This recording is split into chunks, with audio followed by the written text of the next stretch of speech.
તો સૌરાષ્ટ્રની સાથોસાથ હવે ઉત્તર ગુજરાતમાં પણ હાલ માવઠાનો માર ખેડૂતોને સહન કરવાનો વારો આવ્યો છે। પાટણ જિલ્લામાં સાંજના સમયે કમોસમી વરસાદ ખાબક્યો।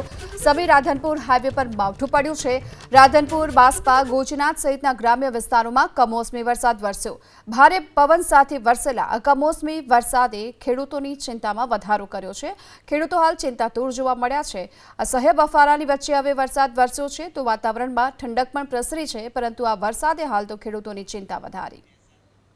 વધુ વિગતો મેળવીએ। સંવાદદાતા એઝાઝ આપણી સાથે જોડાઈ ચૂક્યા છે। એઝાઝ, શું સ્થિતિ જોવા મળી રહી છે વરસાદની? જિલ્લામાં ફરી વાતાવરણમાં પલટો આવ્યો છે અને સમી રાધનપુર હાઈવે પર જે કમોસમી માવઠું વરસ્યું છે, એટલે કહી શકાય કે રાધનપુર, બાસ્પા, ગોચનાથ સહિતના જે ગ્રામ્ય વિસ્તાર છે તેમાં હાઈવે વિસ્તાર પર ભારે પવન સાથે કમોસમી વરસાદ વરસવાની સાથે હાલ તો વાતાવરણમાં ઠંડક પડશે છે, પરંતુ બીજી તરફ જો વાત કરવામાં આવે, જે ખેડૂતો દ્વારા જે બાજરી તેમજ ઘાસચારાનું જે વાવેતર કર્યું છે ખેતરના, જે હવે તૈયારીની અણીની ઉપર છે ને, પરંતુ જે રીતના હાલ કમોસમી માવઠું વરસ્યું છે અને માવઠું વરસવાની સાથે હાલ તો ખેડૂતોના અંદર પણ હાલ તો ચિંતા દેખાય છે। કહી શકાય કે જે રીતના છેલ્લા 1-2 દિવસથી જે કમોસમી માવઠું હતું તે ક્યાંક બંધ થયું હતું, પરંતુ આજે ફરીથી વાતાવરણમાં પલટો આવ્યો છે અને હાઈવે વિસ્તાર છે જે સમી રાધનપુર વિસ્તારના અંદર હાલ કમોસમી માવઠું વરસ્યું છે। જી આભાર આપનો આ સમગ્ર માહિતી બદલ।